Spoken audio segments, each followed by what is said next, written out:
Peluang untuk mengiklankan produk dan perniagaan anda di TV Selatan seperti buffet, bazar, pakaian, kuih muih dan banyak lagi. Ia bakal disaksikan lebih 50,000 pengunjung media sosial kami. Jadi apa tunggu lagi? Pakej serendah RM500. Untuk maklumat lanjut, layari laman sesawang kami www.tvselatan.com.my atau hubungi nombor yang tertera. TV Selatan, kawan awak.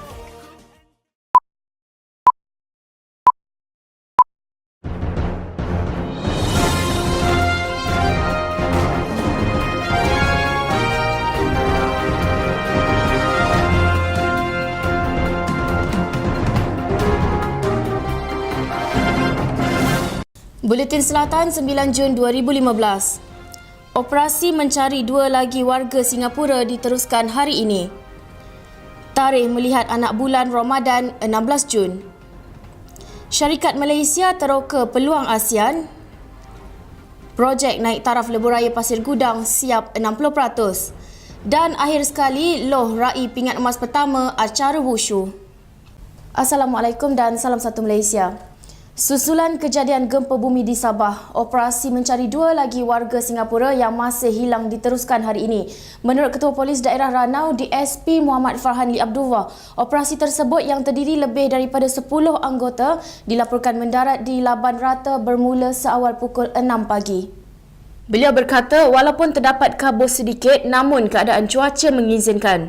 Semalam, gerakan untuk membawa pasukan mencari dan menyelamat bagi misi membawa turun dua lagi mayat mangsa gempa di Gunung Kinabalu terpaksa dihentikan akibat kabut tebal di persekitaran gunung. Setakat ini, 16 orang disahkan terkorban dan mereka ialah 6 dari Malaysia, 7 dari Singapura dan masing-masing 1 dari Filipina, China dan Jepun. Gempa bumi berukuran 5.9 pada skala Richter itu berpusat 16 km di barat Laut Ranau dan berlaku 7.15 pagi Jumaat. Sementara itu, Perdana Menteri Datuk Seri Najib Tun Razak hari ini berada di Sabah bagi meninjau kesan gempa bumi di negeri itu. Beliau turut meluangkan masa melawat penduduk dan mangsa-mangsa tragedi berkenaan di Ranau dan Kundasang. Ketibaan Datuk Seri Najib dengan pesawat khas disambut oleh Ketua Menteri Sabah, Datuk Seri Musa Aman, Menteri Pertahanan Datuk Seri Syamuddin Tun Hussein, Timbalan Ketua Menteri Datuk Seri Joseph Fairin Kitingan dan anggota-anggota Kabinet di lapangan terbang antarabangsa Kota Kinabalu. Sebaik tiba di Sabah, beliau melawat Ibu Pejabat Polis Daerah IPD Ranau yang rosak sebahagiannya akibat gempa bumi yang berlaku di daerah itu. Beliau juga meninjau kuartus IPD Ranau serta melawat penghuni perumahan polis yang terpaksa memasang kemah di pekarangan IPD berkenaan. Kemudian Datuk Seri Najib dan rombongan mendengar taklimat bencana di restoran Liwagu di Kundasang sebelum menyerahkan bantuan kepada mangsa dan waris mangsa terkorban dalam gempa bumi itu. Tarikh melihat anak bulan Ramadan bagi menentukan permulaan puasa umat Islam seluruh Malaysia ialah Selasa 16 Jun ini bersamaan 29 Syakban 1436 Hijrah. Pejabat Penyimpan Mohor Besar Raja-Raja Malaysia, Majlis Raja-Raja dalam satu kenyataan berkata, Majlis Raja-Raja mempersetujui bahawa cara menetapkan tarikh permulaan puasa adalah berdasarkan ru'yah serta hisab. Menurut kenyataan itu, Penyimpan Mohor Besar Raja-Raja Malaysia akan mengisytiharkan pada malam itu juga tarikh permulaan puasa yang ditetapkan menerusi radio dan televisyen. Di Johor, tempat untuk melihat anak bulan pada malam hari tersebut adalah di Pontian Kecil. Antara tempat lain untuk melihat anak bulan adalah Tanjung Bidara di Melaka, Menara Kuala Lumpur, Pusat Konvensyen Antarabangsa Putrajaya, Port Dickson Negeri Sembilan dan Cameron Highlands di Pahang. Untuk paparan berita selanjutnya, kita akan kembali lagi selepas ini. Saya memilih produk restoran ini kerana penghasilannya amat meningkat. Di kawasan yang bermasalah boleh meningkatkan hasil FFB di tahap yang optimum. Pilihlah baja biokimia Real Strong hari ini.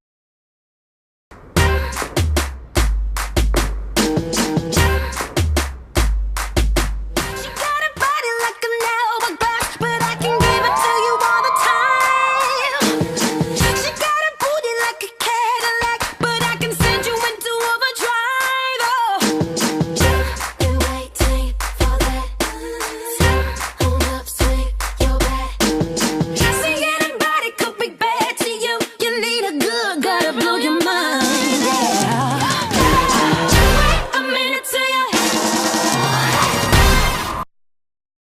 kembali semula. Lebih 60% syarikat bersaiz sederhana di Malaysia berminat untuk meluaskan perniagaan dan perkhidmatan mereka ke luar negara, terutamanya di ASEAN. Menurut Ketua Pegawai Eksekutif Standard Chartered Bank Malaysia, Mahendra Gursahani, idea penubuhan Komuniti Ekonomi ASEAN AEC secara langsung telah memudahkan syarikat yang berminat melebarkan sayap dengan jalinan komuniti yang ada selain mewujudkan persekitaran yang kondusif. I think it's a good idea because it provides a massive marketplace for companies operating in a region which is clearly the future of where the world growth will come from. So I think to have a company in Malaysia or a company in Indonesia believe that they can now operate relatively seamlessly across the borders of ASEAN and create for themselves ambitions that perhaps in the past might have been more difficult to deliver simply because there wasn't the framework to allow the facilitation of those ambitions. So I think the AEC will take time to settle. I think there are many imponderables at the moment, but it is getting clearer and clearer, and there is a definite ambition on the part of the leaders of ASEAN to see a success drive out of this initiative. I think in the longer term, I think AEC, clearly is a good objective. I think it will create more borderless, what we call economic within ASEAN itself. Yeah. So I think for Malaysian company particularly. So today, Malaysian company, if they were to operate domestically, so they can work on 30 million population. So if they can actually expand the business across ASEAN, the population will be about 620 million, I think, which is huge for any companies to operate. And based on our survey that Andrew shared in this presentation, I think most of the companies, I would say 78%, based on the findings, 78% of Malaysian companies feel more confident in growing their business over the next 5 years. I think this is a good sign. So if you can tap into ASEAN market, I think clearly, I think there is a huge opportunity for Malaysian companies to expand their business across. Beliau berkata demikian dalam sidang media selepas menghadiri program Elevating Cross-Border Opportunities in ASEAN dan Beyond yang turut dihadiri Ketua Pegawai Eksekutif Wilayah Pembangunan Iskandar Irda, Datuk Ismail Ibrahim, Ketua Wilayah dan Pelanggan Komersial ASEAN Standard Chartered Bank, Vishal Shah, dan Pengarah Eksekutif dan Ketua Pelanggan Komersial Standard Chartered Bank Malaysia, Eddie Hu. Pada program tersebut diadakan pembentangan dari Ketua Global Pelanggan Komersial Standard Chartered Bank, Andrew Benbridge, mengenai perkembangan ekonomi di ASEAN dan juga lawatan sekitar kawasan Iskandar Malaysia dan Nusa Jaya. Sementara itu, menurut Mahendra, terdapat beberapa masalah yang perlu ditangani AEC, antaranya dalam mendapatkan persetujuan dan persefahaman setiap ahli komuniti terlibat dalam membuat keputusan.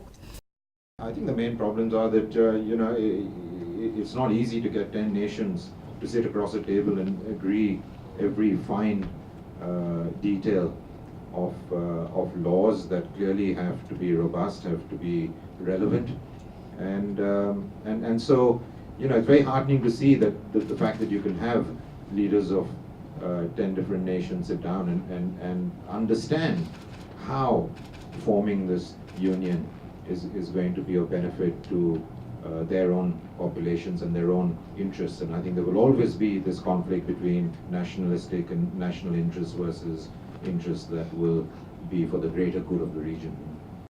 Dalam pada itu, mengulas mengenai pelaksanaan rancangan pembangunan komprehensif 2 Iskandar Malaysia, Datuk Ismail berkata ia akan dilaksanakan pada hujung suku kedua tahun ini atau pada awal suku ketiga. As all of us have been informed, the Comprehensive Development Plan 2, for information of all, went through a review based on the first CDP that was launched way back in 2006. The reason being, as in any other blueprint to plan for regions such as Iskandar, we need to do a review once every 5 years. So the CDP2 is a review of the first plan. Now, the CDP2 needs to be approved by various levels of authority, one of which is the members of authority, which is co-chaired by the Prime Minister and the Chief Minister of Johor, and that was done last year. And early this year, as part of that requirement is also to present it at the state level, or that is the state of Johor, and that was done early this year through the State Planning Committee. So all we need to do now is to prepare ourselves to have it launched, and we are getting a date from the Chief Minister of Johor to do it latest by the end of the second quarter of this year, or latest by the by the early part of the third quarter of this same year.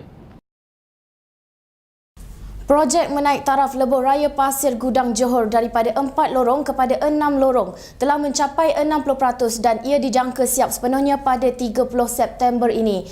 Menteri Kejaraya Datuk Fadila Yusof berkata hanya terdapat satu bahagian iaitu jambatan di Persimpangan Pelentong yang mungkin tidak sempat disiapkan seperti waktu yang ditetapkan. Di dalam serial lawatan ini kita nak melihat sendiri apakah masih permasalahan yang dihadapi oleh kontraktor dan juga konsultan. Dan pengamatan kita, interaksi dengan konsultan dan sebagainya, mereka mengharapkan akan dapat menyiapkan projek ini 30 September.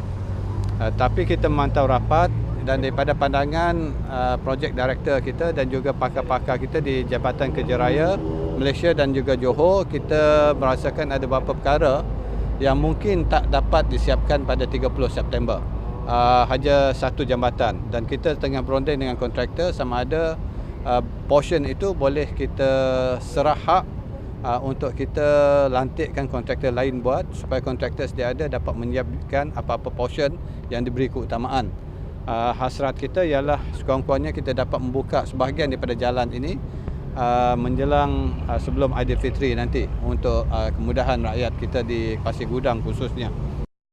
Katanya projek fasa pertama sepanjang 8 km daripada Persimpangan Kangkar Tebrau Plus ke Persimpangan Pelentong itu akan dipantau setiap 2 minggu. Ini bagi memastikan jadual kerja baru yang dikemukakan oleh kontraktor akan dapat dicapai dalam tempoh berkenaan. Pada masa yang sama kita akan memantau projek ini setiap 2 minggu, memastikan jadual kerja yang telah dikemukakan oleh kontraktor, jadual baru akan dapat dicapai. Dan kalau tidak dapat dicapai, sebab saya diminta oleh pemimpin sebelah ini termasuk engineer yang berhormat Engineer Hasni kita, ultimatum ialah 30 September pada kontraktor untuk menyiapkan. Kecuali kalau ada asas yang begitu kukuh, barulah kita akan mempertimbangkan additional EOT. Kalau tidak, kita melihat untuk menyiapkan projek ini 30 September. Itu ultimatum kita kepada kontraktor. Beliau berkata demikian kepada wartawan ketika melawat tapak projek berkenaan pada petang Isnin. Turut hadir Pengerusi Jawatan Kuasa Kejaraya Kemajuan Luar Bandar dan Wilayah Negeri, Datuk Insinyur Hasni Muhammad dan Ahli Parlimen Pasir Gudang Nurmala Abdul Samad. Peruntukan bagi menaik taraf projek itu telah diumumkan Perdana Menteri Datuk Seri Najib Tun Razak pada Mac 2012. Dalam perkembangan lain, Datuk Fadila berkata pihaknya meluluskan peruntukan sebanyak 1.5 juta ringgit bagi memperbaiki jalan-jalan raya yang rosak di kawasan Permas Jaya. Di samping itu kita juga dah melalui jalan Permas Jaya. Banyak aduan di sana iaitu banyak jalan yang disebabkan motor kerja terdahulu tidak begitu baik menyebabkan jalan itu beralun dan juga berlopak-lopak. Saya dah meluluskan atas permintaan wakil rakyat kawasan ini 1.5 juta untuk kita beri arahan kerja untuk dilaksanakan secara segera untuk kita buat di bawah CIPR beberapa tempat yang kritikal untuk disiapkan jalan-jalannya. Program Jelajah Mata Hati yang dijalankan sejak Mac lalu mendapat reaksi positif daripada masyarakat. Menurut Ketua Pegawai Eksekutif Solid Waste Management and Public Cleansing Corporation (SW Corp), Datuk Abdul Rahim Muhammad Noor, program yang dilaksanakan sebagai memberi penerangan kepada orang awam tentang kebaikan mengasingkan sisa pepejal susulan daripada tindakan kerajaan mewajibkan pengasingan bermula September ini. Beliau berkata setakat ini beberapa siri jelajah dan demonstrasi pengasingan sampah telah dilakukan termasuk di Melaka. SW Corp telah pergi ke beberapa tempat dan daerah bagi mengadakan jelajah dan demonstrasi pengasingan sampah selain memberi inspirasi kepada masyarakat mengenai rasionalnya melaksanakan pengasingan sampah ini. Beliau berkata pada masa ini, Malaysia menghasilkan sebanyak 33,000 tan sisa pepejal sehari dengan 4,000 tan daripadanya adalah sampah dari Johor. Rentetan keadaan itu, kerajaan terpaksa membelanjakan kira-kira 1.4 juta ringgit setahun untuk melakukan kerja-kerja pembersihan awam, penyelenggaraan dan mengutip sampah. Seterusnya kita ke perkembangan sukan bersama Amir Ashraf Maslan dalam Arena Selatan.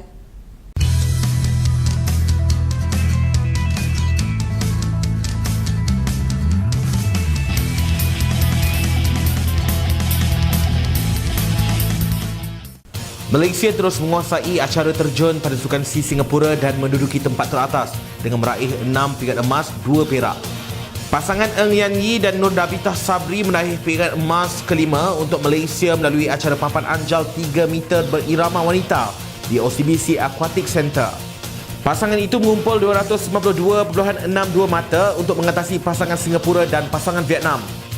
Nur Dabitah berkata setelah digandingkan bersama Ng Yan Yi untuk julung kalinya pada Sukan Commonwealth di Glasgow, Scotland, jurulatih melihat wujud keserasian antara mereka dan sejak itu mereka terus menjalani latihan bersama untuk acara ini.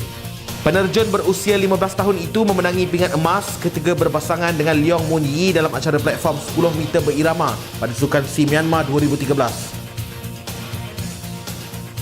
Skuad negara berjaya menamatkan penantian untuk meraih pingat emas pertama dalam acara Wushu pada hari terakhir acara berkenaan pada Sukan C 2015 di Singapura. Atlet Wushu lelaki negara Loh Jack Chang yang sebelum itu gagal memenangi pingat dalam acara Taiji Chuan pilihan berjaya menebus kehampaan apabila meraih emas dalam acara Taiji Chuan wajib selepas mengutip 9.71 mata bagi mengenepikan 7 pencabar lain. Loh yang merupakan pemenang pingat emas pada edisi 2009 di Laos turut mendedikasikan pingat emas berkenaan kepada Majlis Sukan Negara, Persekutuan Wushu Malaysia dan rakan sepasukan yang banyak memberi sokongan moral kepadanya. Atlet kelahiran Sarawak itu mengakui agak tertekan kerana masih gagal meraih pingat emas selepas 2 hari bertanding ditambah pula dengan kegagalan untuk meraih pingat dalam acara Taiji Jian pilihan sebelum itu.